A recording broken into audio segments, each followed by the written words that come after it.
It's been a long time since Legend of Zelda Wind Waker, and it still has its secrets. I'm Falcon, and today on gameranx, 10 Wind Waker facts you probably didn't know. Number 10, the developers originally intended for Link to slowly grow up during the course of the game. That is to say, you started the game as a child and were intended to end the game as an adult. Looking at the concept art for adult Wind Waker Link tends to bring about a lot of different reactions from people. A lot of people say it reminds them of Link to the Past, but it takes me back to Zelda 2: Link's Adventure. I don't know, for whatever reason, the sketches really look like pixel art Link to me in the side-scrolling portions of that game. Anyway, it was scrapped due to technical difficulties, unfortunately, and it would have been cool. I personally am a big fan of the passage of time being shown over the course of things. It kind of gives a little bit more in the way of telling you exactly what got invested, and I really feel that doing that in Wind Waker would have created a lot more weight in the story, but not in a way that would have made the game better or worse, just I like context. That's all. Number 9, the game starts off with mandolin music. You may be surprised to learn that that's actually Shigeru Miyamoto playing the mandolin, his mandolin. He's credited on the Legend of Zelda Wind Waker original soundtrack, which is available as a 133-track soundtrack album, and while it may not be what you might call a useful fact, it's really cool to find out. Number 8, there are a large number of unused rooms in the game. Now what that means is there are places that were created that aren't necessarily in the game. They're somewhere in the files, or maybe even are actually drawn on the map, but there's either no way to get to them. Some of them are pretty cool, and some of them are covered in checkerboard patterns that look ridiculous. They're a bit of an interesting insight as to the development of the game because a lot of them are prototypes of things that actually ended up in the game. Number 7 is a little trick that will allow you to beat the Forbidden Woods boss in one hit. A YouTube user by the name of FishWaffle64 managed to discover this literally 14 years after the game's release. You see, when you collect forest water, 20 minutes later it becomes regular water, and 20 minutes is certainly enough time to get to the Forbidden Woods boss. Grab some forest water,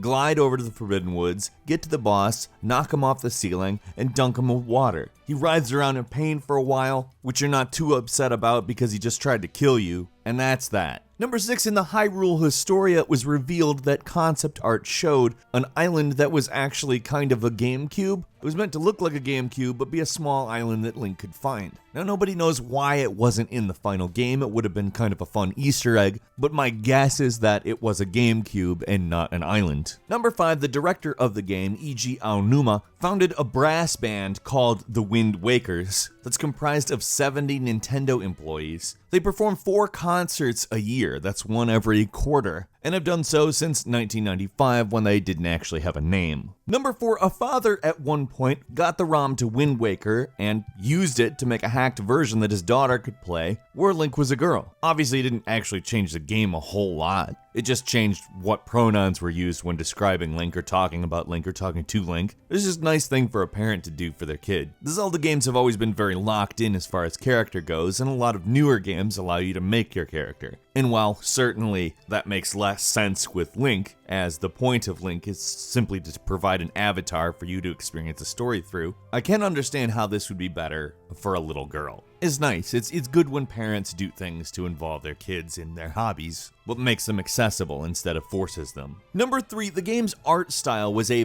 big departure from what had been shown in a tech demo, and they actually kept the visual design a secret from Shigeru Miyamoto. I mean, obviously not the way through the entire development cycle, but up until they had it in a workable state where he could get what they were going for, they showed him nothing. They kind of pushed him away, bought time, scooted around the issue, just did everything they could not to have to actually show him. And to be honest, I get why they did that. A lot of gamers kind of received the visual style not so well, and they probably just wanted it to be harder to go back to the other style because they had gotten so far along with this one. They knew it was a risk, but over the course of time obviously proved to be a good risk to take because I think Wind Waker influenced video game design for the better. Number 2, it took some persistence to get Selfies into Wind Waker HD, and although the game already had the Picto box, adding Link into these pictures took asking a few times. Eiji Aonuma did not direct the Wind Waker HD version. Daiki Iwamoto did, and EJ Aonuma repeatedly kept approaching him saying, I would like there to be selfies in the game. Like, he kept showing up, and the director was like, we don't want to, it's too hard. And to be fair, it was upconverting a game that had been developed on a completely different system to work on new hardware. But Aonuma's persistence paid off, and there are selfies in the game. His reasoning was that lots of people take selfies, and it would be normal if there was a camera in the Legend of Zelda world, which there was, the Picto Box, if people took selfies. And finally, number 1, while designing the new version of the character with the huge eyes, eventually they discussed having a laser beam shooting eye power. Now, I want to say, I kind of hoped that was a short discussion in which somebody said, hey, his eyes are so big, we're gonna have laser beams coming out of them. And then another person said, hey, no, because that's dumb. But they were talking about having reasons to justify why they have huge eyes other than it's just the art style. And it's like, no, it's just the art style works.